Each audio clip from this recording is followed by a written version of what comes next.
رکھیے گا، جو کلام جو اس کے سنت کی بھیک میرے مالک نے مجھے عطا کی،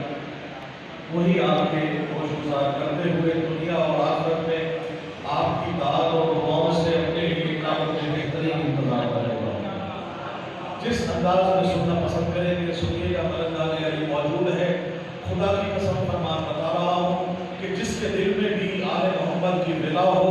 مولا عباس کا پرچم بڑھتا ہو، مانے علی پڑھ کے دودھ پلایا ہو، ولایت علی جوشے مارتا ہوا کھانے مارتا ہوا سمندر ہو، اس کو کہنا نہیں پڑتا کہ داد دے دعائیں دے، علی کی ولایت دل پہ شور مارے گی، خون آپ کو بتا دے گا تو ولایت میں نعرے بھی نکلیں گے اور باقی شرافت کا پتہ بھی چلے گا۔ آپ سب سلامت رہیں، میری طرف سے بہت شکریہ، ہماری بات قبول فرمائے سادات و غیر سادات، اور بھائی آپ کا میں متوجہ ہوں، آپ کا بہت شکریہ، ممنون ہوں شراج بھائی، کسی تعارف میں محتاج نہیں، ہمارے سرزمین اور ضروری پنجاب کا ایک خوبصورت نام، ماشاءاللہ اللہ آپ کو سلامت رکھے، بڑا اعزاز ہے آپ کے سامنے پیش کرنا کلام، آل محمد آپ کو سلامت رکھے، شاعر اہل بیت بھی ہیں، میرا اپنا گھر ہے جامع صاحب الزمان، اور میں آپ کو ایک حق الیقین کی بات آج بتا کے جاؤں گا، 25 سال پرانی بات بتاؤں گا انشاءاللہ، اس سے بھی جانے سے پہلے کہ میرے جو دعا یہاں پہلی دعا مجھے میں نے یہاں مانگی تھی آج کی، وہ قبول کتنے دنوں میں ہوئی، اور وہ مولانا صاحب نے جو الفاظ کہے اس کے بعد میں نے جو عمل کیا، اس کے بعد جو مولانا نے عطا کیا، اس سے پردہ راز میں اٹھانا حال میرا جو ہے وہ میرے ایمان کا حصہ ہے، تاکہ آپ کو بھی قابل یقین ہو آل محمد میں۔ ویسے بھی ہمارا تو ایمان ہے، پختہ ایمان والے ہی آل محمد کی بنا پہ چلتے ہیں، جن کا ایمان ناقص ہو وہ یہاں سے گزر بھی نہیں سکتے۔ سلامت ہے، شعر دیکھیے گا، اور کہا جاتا ہے کہ خوشیوں کا دن ہے، آل محمد کا دن ہے کہ پودوں کو کھاد اور شاعر کو داد نہ ملے تو مرجھا جاتا ہے۔ ٹھیک ہے جی، بسم اللہ، آج تو مسکرائے خدا کی قسم کیجیے، اپنے گھر کا کوئی فنکشن ہونا چاہتے بھائی، بیٹے کی شادی ہو، بیٹے کا کوئی نہ ہو، کسی کا بھی فنکشن ہو، 32 کے 32 دانت کھلے میں نظر آتے ہیں انشاءاللہ۔ آل محمد کا ذکر ہو، ایسے مرجھائے گا جیسے بیگم نے گھر سے نکل مار کر کے جانا ہے۔ خدا کی قسم، ایسے مرجھائے لوگ میں نے دیکھے ہیں، کہاں بیٹھا ہے، دیکھیں دسترخوان بھی اسے ملے گا جو آل محمد کا ہو رکھتا ہے، جو کھاتا اسی کا ہے، دسترخوان بھی پہچانے گا، ورنہ وہ بھی بددعا دے گا کہ کون آگے کھانا آیا ہمارے اوپر۔ خدا کی قسم، کئی جگہوں پہ ایمان ہے، ہمارا یہ کا حصہ ہے۔ آپ سب کو بہت بہت مبارک ہو، خالد بھائی اور تمام جتنے مومنین ہیں، مل کے میرے ساتھ نعروں کا جواب دیں گے تو مجھے پتہ لگے گا کہ آپ موجود ہیں۔ اگر نعرے دل سے آپ دعا دیں، نعرہ تکبیر، جو سوئے ہوئے ان کے لیے نعرہ تکبیر، نعرہ رسالت، نعرہ حیدری، حسینیت، حسینیت، یزیدیت، یزیدیت، پوری قوت سے دونوں ہاتھ بنا کر کے نعرہ حیدری۔ سلامت رہے، بڑی محبت،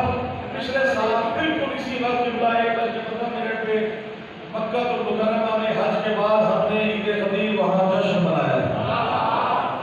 آج اسی کی یاد تازہ کرتے ہوئے اسی شعر سے آغاز کروں گا جو سرزمین مکہ میں، جو قدیر کے میدان میں ہم نے جو جشن منایا قبلہ، اسی میدان کے اسی شعر سے عید سے بڑی سعادت نے میرے لیے کہ آل محمد نے زیارات کے ساتھ ساتھ حج بیت اللہ کی زیارت کا شرف عطا کیا۔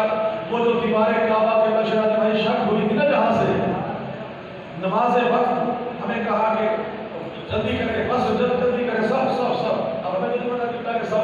انہیں کہ نماز کا وقت ہو گیا۔ مکہ ٹاور میں 6 بجے تھے، 7 بجے وہاں جو ہے نماز کا مغرب کا وقت تھا۔ طواف کرتے ہوئے سب سے پہلے جہاں مجھے بٹھایا گیا وہ خانہ کعبہ کا وہ کونا تھا جہاں مولا مشکل کشا کی دیوار تھا۔ خدا کی قسم، مولا کی قسم، تمہاری آپ میں جو جھوٹ بولے مولا اس کو غرق کر رکھے، اس جگہ پہ لوگ جا کے جھومتے ہیں، بڑی مشکل سے وہ سے بھائی جگہ ملتی ہے۔ خدا کی قسم 1 گھنٹہ وہاں بیٹھ کے کوئی دعا نہیں، کوئی نماز نہیں، کوئی عبادت نہیں جو میں نے وہاں نہ کی ہو، اور اس دیوار کو لوگ جھومتے ہیں، میں نے اس کا عرق چوس کے جا کے دعا کی۔ وہ عرق کی ولایت میرے منہ میں موجود ہے، اسی شیرینی کی دور میں آپ کی نظر کر رہا ہوں، اسی شعر سے جو مولا مشکل کشا نے وہاں عطا کیا کہ کس کس کا حج ہے، کس کس کا حج نہیں ہے، آل محمد نے عطا کیا، اور آل محمد کی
چھوڑ